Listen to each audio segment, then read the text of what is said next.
पूज्य गुरुदेव सदगुरुदेव अनंत श्री संपन्न श्री भक्तमाल भाष्यकार श्री गणेश दास जी भक्तमाली जी महाराज का बुंदेलखंड की धरती से बड़ा घनिष्ठ संबंध था।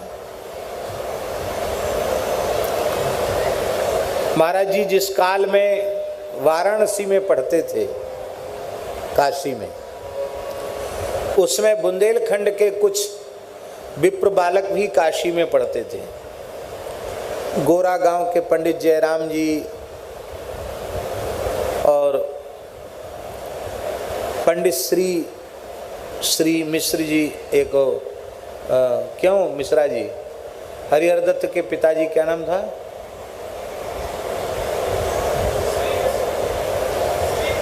श्री मिश्र जी, वो भी काशी में पढ़ते थे। वो कौन, मगोरा कौन गांव है? मगरपुर। और जयराम गोरा गांव के पंडित जयराम जी और भी इस बुंदेलखंड के कुछ उस जमाने के लोग पढ़ते। अंग्रेजी जमाना था, उस समय की बात, अंग्रेजी शासन था। तो ये लोग महाराज जी को सुनाते थे कि ऐसे ओरछा में महारानी कुंवर गणेश बाई राम जी को लेके अयोध्या से आई, ऐसा है ओरछा, ऐसा है, ऐसा है। तो महाराज जी के मन में भाव था कि हम कभी ओरछा जाएंगे। सन 1943 में उन्होंने काशी में शास्त्री तक का अध्ययन पूर्ण कर लिया था महाराज जी ने 1943 में। उसके बाद महाराज जी को वैराग्य जगा तो वहां से वो सब कुछ त्याग कर विंध्याचल आ गए। 7-8 महीने विंध्याचल रहे, कठोर तप किया, भगवती की उपासना की उन्होंने, और भगवती ने ही उन्हें दर्शन दे करके आदेश दिया ब्रजभूमि में जाने का। वहाँ से महाराज जी चित्रकूट आए, 7-8 महीने चित्रकूट विराजे, और उस समय ब्रह्मचारी वेश में ही थे। और चित्रकूट से महाराज जी चलकर पैदल जब ओरछा आए, अंग्रेजी शासन था उस समय, आज भी ओरछा गांव जैसा है, उस समय कैसा रहा होगा आप कल्पना कर सकते हैं। पैदल चल करके आए थे काशी से विंध्याचल, विंध्याचल से चित्रकूट, चित्रकूट से पैदल चल के ओरछा। यहाँ आए, रास्ते में जंगली मार्ग से आए, कहीं कुछ प्रसाद आदि की व्यवस्था हुई नहीं। यहाँ आए तो उस समय संभवतः ये वैशाख का महीना था। क्यों वैशाख कृष्ण, क्यों चरित्र में वैशाख कृष्ण है ना, वैशाख कृष्ण दशमी थी। 3-4 दिन बीच में व्यतीत हो गए थे बिना कुछ खाए। बड़ी भूख लगी थी, बेत्रवती गंगा में स्नान किया और किनारे की थोड़ी सी मिट्टी खाकर पानी पिया। रात्रि को यहीं भी निवास किए और मन में सोचे कल तो एकादशी है, कल ऐसे ही जल पी करके व्रत करेंगे। अच्छा है ओरछा में आ गए, शाम को पहुँचे थे यहाँ।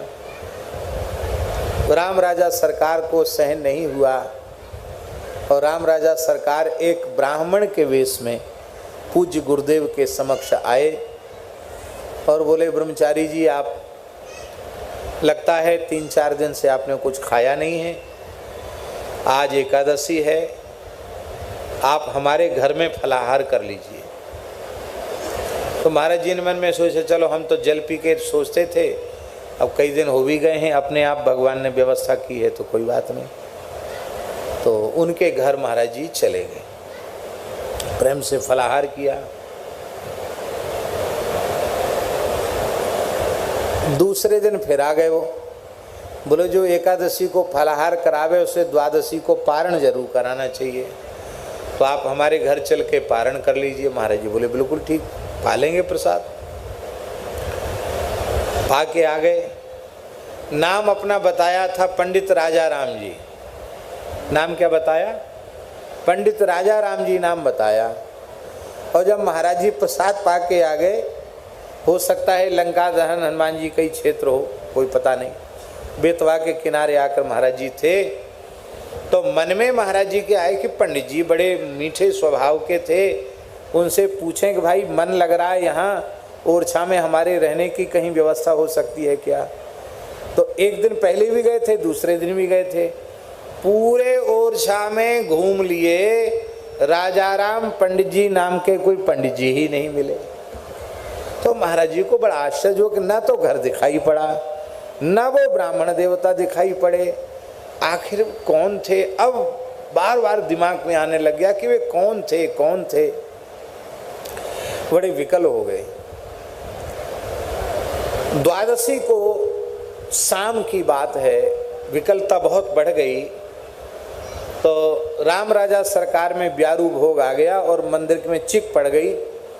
तो महाराज जी ने पुजारी जी से जाके पूछा, उस समय जो भी पुजारी रहे हों, पुजारी जी से पूछा कि ऐसे ऐसे एक पंडित जी को हम खोज रहे हैं, आज पूरे दिन खोजा, हमको कहीं मिले नहीं। कल भी हमने उनके यहाँ फलाहार किया था, आज हमने उनके यहाँ व्रत का पारण किया, तो आपको कोई जानकारी हो तो आप बताओ। इतना सुनते पुजारी जी सजल नेत्र हो गए। उन्होंने कहा, आप काशी आए हैं क्या? यहाँ काशी से तो आए, आपको कैसे पता?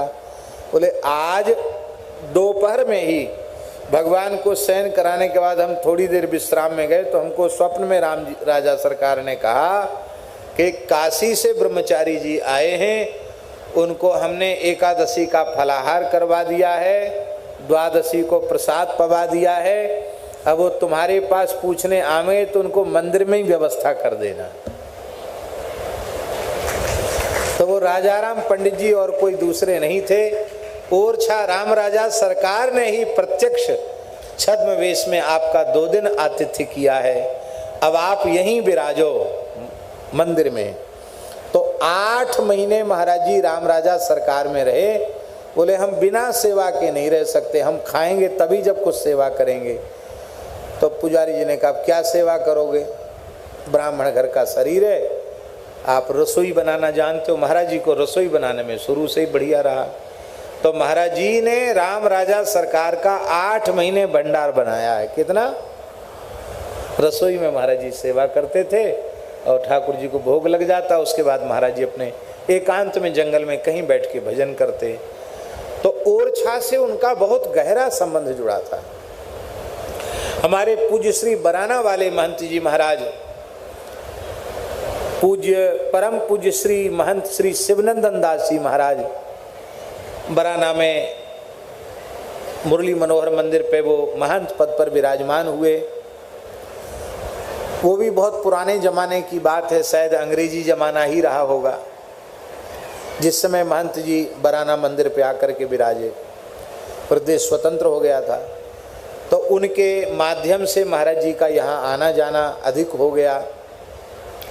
बुंदेलखंड के सामान्य से सामान्य वर्ग के व्यक्तियों के यहाँ महाराज जी पधारे। और आपको सुनकर आश्चर्य होगा, किराया भाड़ा भी अपना खर्च करके। हमको तो महाराज जी के साथ अनेकों यात्राएं करने का अवसर मिला।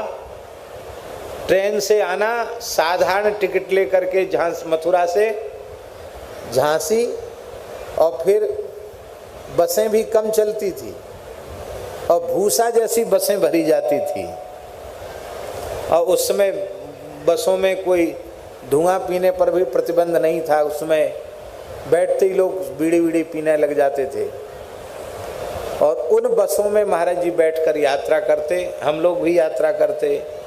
और गांव में कोई रहने की व्यवस्था नहीं, आहार की व्यवस्था नहीं।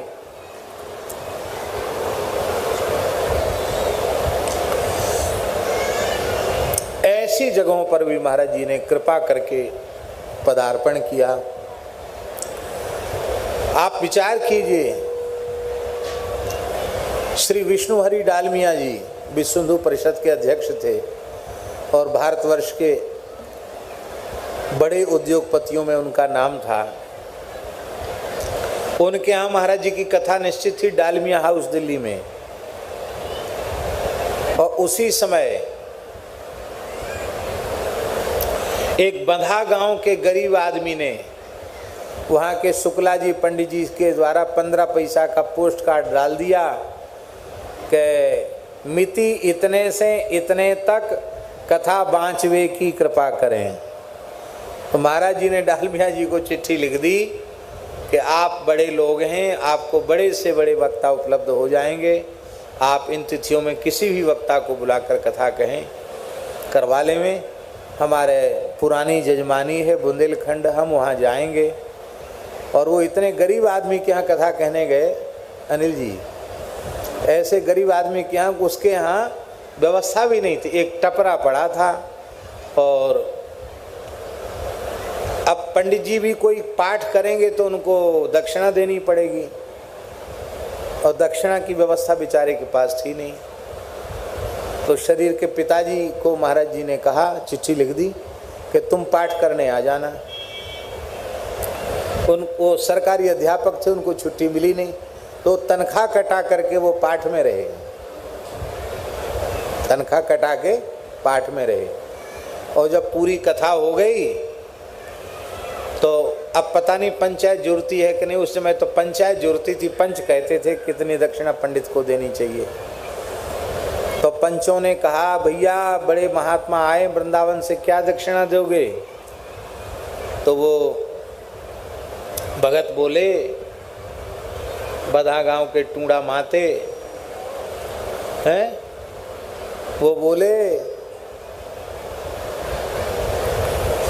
कि 500 रुपया दक्षिणा देंगे हम, पर 250 इस बार और 250 अगली फसल में। बोलो वृंदावन बिहारी।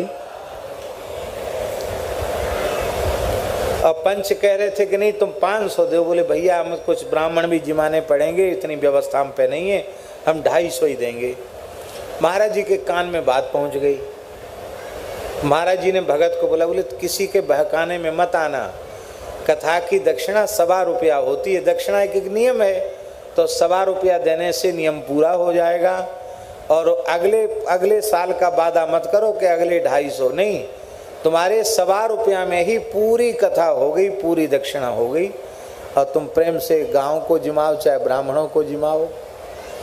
ऐसी उदारता पूर्वक उन्होंने इस क्षेत्र के ऊपर कृपा की। यहाँ कुछ कपड़ा लत्ता कुछ कोई देता तो यहीं गरीबों में बांट के चले जाते।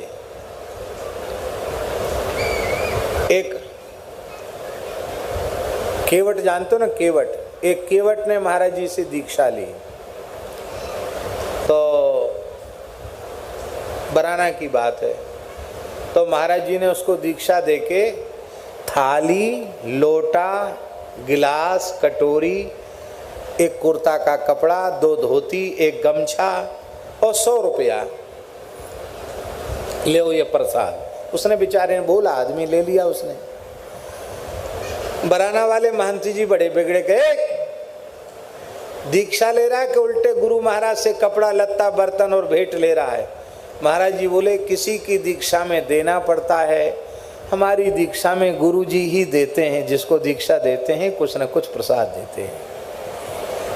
क्यों भजन करेगा? कहो महाराज पहले मछैया मारत थे, मछैया खाते, अब नहीं खात महाराज, अब तो हम प्याज तक नहीं खात, मंदिर में जो भोग मिल जात वो खात। हाँ तब ठीक है, बस भजन करो। हाँ भजन तो करें महाराज। ऐसे भोले भाले लोगों पर भी उन्होंने कृपा की। राम कृष्ण की प्यारी गैया सारे जग की माता है।